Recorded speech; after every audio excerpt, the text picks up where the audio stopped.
When we cast on to knit ribbing with the garter carriage, we end up with a cast on like this, which is just an E-wrap type of cast on. It's a very nice cast on, has a lot of stretch to it, but maybe you want to have a more professional look.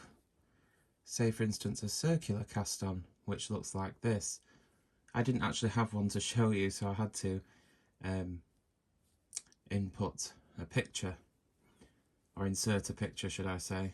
But as you can see, this is what you would typically find in commercial knitwear, and it's done by knitting a few circular rows using the machine with the ribber attachment, and then you go straight into the ribbing and you end up with a selvage edge. Well, with the garter carriage this can be done, and it's very easy to do, and I'll show you how it's done. Now my machine is a Brother KH950i, which is an electronic machine, but this will also work with Brother punch card models as well. It doesn't have to be electronic. For a punch card model, just take your 1x1 ribbing punch card that comes with the basic set of punch cards with the garter carriage, put that in your machine and lock it on row 1, and it will stay locked for the remainder of the rib pattern. Now for the electronic machines, you do have the Stitch World pattern book that comes with the machine, and if we turn to page 126,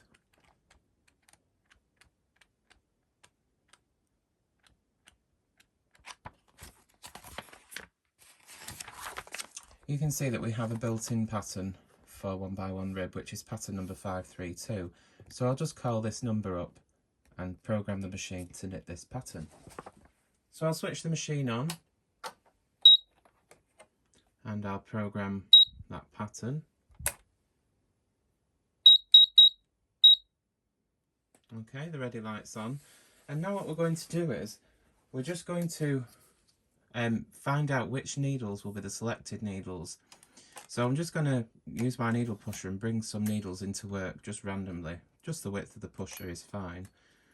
Over the centre of the bed. I'm going to set my carriage to KC, or KC1 in my case, and I'm just going to go across to select the needles to find out which needles will be selected. Okay, and it's the one to the left of 0 in this case. So I know that I need to push these selected needles back to non-working position, and you'll see why this is important later on. And now I can select the rest of my needles for my casting on. So I'm just going to begin by selecting every alternate needle, the ones that were not selected, and I'm just going to cast on 30 stitches on each side of 0, so 60 in total. I can set my carriage back to NL and I'll move it back over to the right, because I like to begin on the right hand side with the carriage. So what we've got at this point is we've got alternate needles in working position, and the needles that I just tested, which were going to be selected to D position, those ones are put out of work. So the needles that didn't select are the ones that are remaining in work, and these are the alternate in between needles, and the rest of the needles are in non-working position. And this is our format for casting on. So I'm just going to take some waste yarn and cast on and knit a few rows. Just going to put a cast on comb on.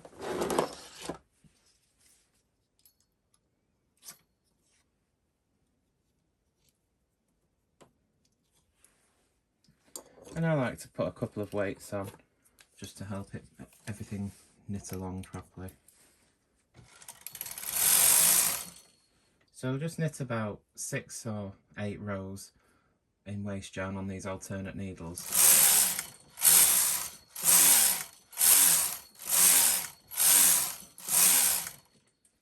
So I've ended with the carriage on the left, and I'm going to use some ravel cord, which is just a silky smooth nylon cord.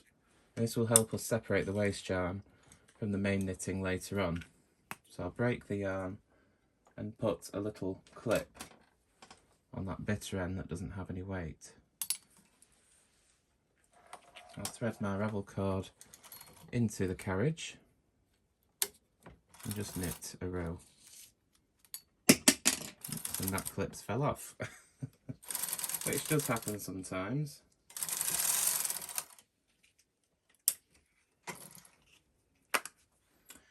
But there, we have got, and I've got my clip back on, I'll tell you.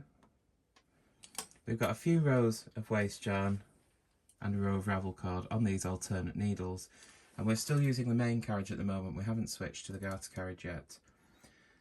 So we want a nice tight tension really for the selvage edge. So I'm going to turn my tension dial to tension 1. I'm going to take my main yarn and I'm going to knit 2 rows. Just make sure that everything knitted off correctly. Again, I'm going to put a clip on this end.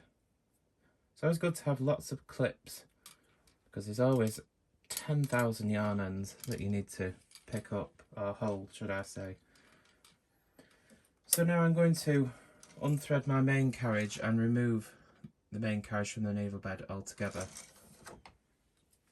I've got my garter carriage here and I'm going to slide that onto the needle bed. Remember, our pattern is still set up, ready to go. So by putting the garter carriage on the needle bed, we'll take it past the turn mark to pick up the pattern. And you can just see, almost going out of shot, on my electronic machine I have my little indicator light to tell me that the garter carriage has been recognised by the machine. This doesn't matter for punch card machines, just electronic. I'm going to set it down, and now I'm just going to set the tension on the garter carriage for the rib tension, which in this case will be about tension 4, I think. And before we continue knitting in our rib pattern, what we need to do is, you see these 2 tight rows that we knitted with the main yarn, we want to pick up these loops and put them on the needles, the empty needles that are out of work. And you can see that this is important, why we checked which needles will be selected, because these needles with the loops on we want as the ones that are reformed into knit stitches, and this will create our selvage edge. So it takes a minute or 2 to go along the row and pick these loops up, but it goes by quickly enough. So I'll show you again with a slightly different angle. These 2 loops from the first 2 rows in the main yarn will be picked up and put on the empty in between needle, and these are the stitches that will be made into knit stitches on the ribbing, which is why it was important for us to check which needles would be selected, otherwise the cast on edge wouldn't look right. So once we've gone across and picked up all the loops, making sure to do the end ones as well, then we can just continue on in our rib. So make sure all your needles are in line and we've picked up all the loops, and we'll set the garter carriage to continue knitting in the rib. And you can just set your row counter now for however many rows you want to knit, and that's it, away you go.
Just before the garter carriage turns round and knits back the second row.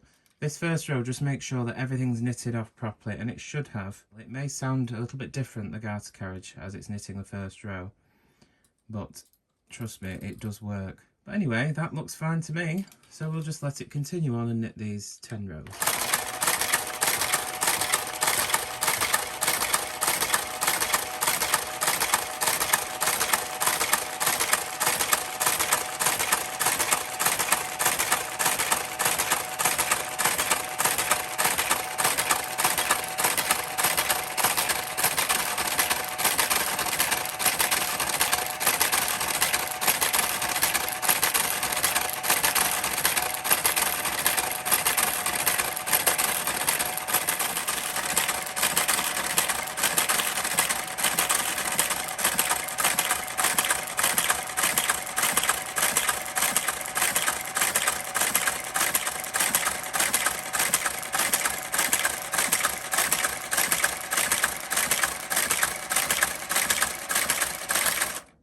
Okay, so I decided to knit 20 rows instead of 10 because 10 really didn't look long enough for a good sample.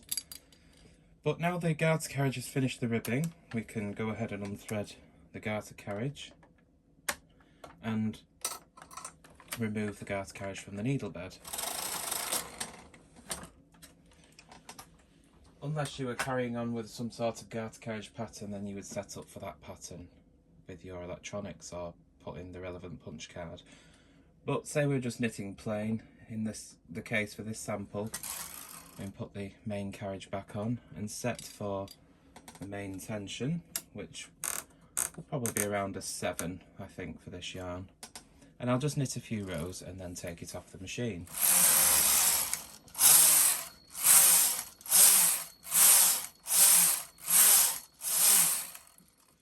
Okay, so that's a good enough length, I think, for you to see.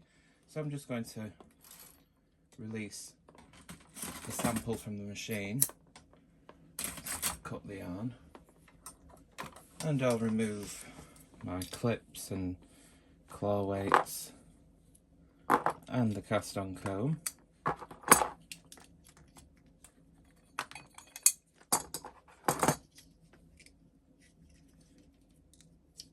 Which takes a minute.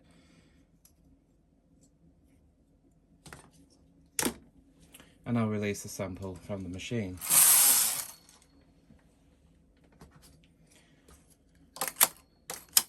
So now we can remove this waste yarn.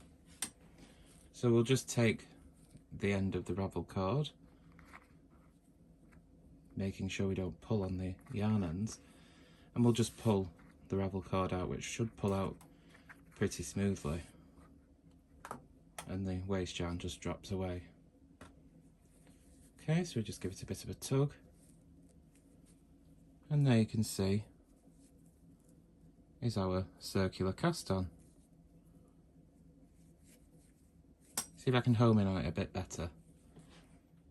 As you can see, this is what we end up with, which looks very much like a ribber cast on. I think you'll agree. And it has a very professional look. So if you want a circular type cast on and maybe you don't have a ribber, or perhaps you can't be bothered to set it up and it's easier to get the garter carriage out, because I do find that often. If I've just set up with a single bed, I find it easier just to get the garter carriage out and knit some rib if I just want to use it to knit a cuff or a welt or something. But there you go, that's how you can get a circular cast on edge using the garter carriage. Hope you found this video useful, and let me know if you try it and see what you think. Again, if you use yarn that doesn't have much elasticity like cottons or textured yarns, you might have a little bit of trouble perhaps, but for most natural fibres like wool or even acrylic will be absolutely fine. Because of course the first row does require a little bit more effort for the garter carriage to knit, but it's not too bad. But yeah, you can try with double knit, but it may be a little bit too bulky, so your 4 plies, 3 plies will work fine. But there you are. Hopefully you found the video useful, and thanks for watching.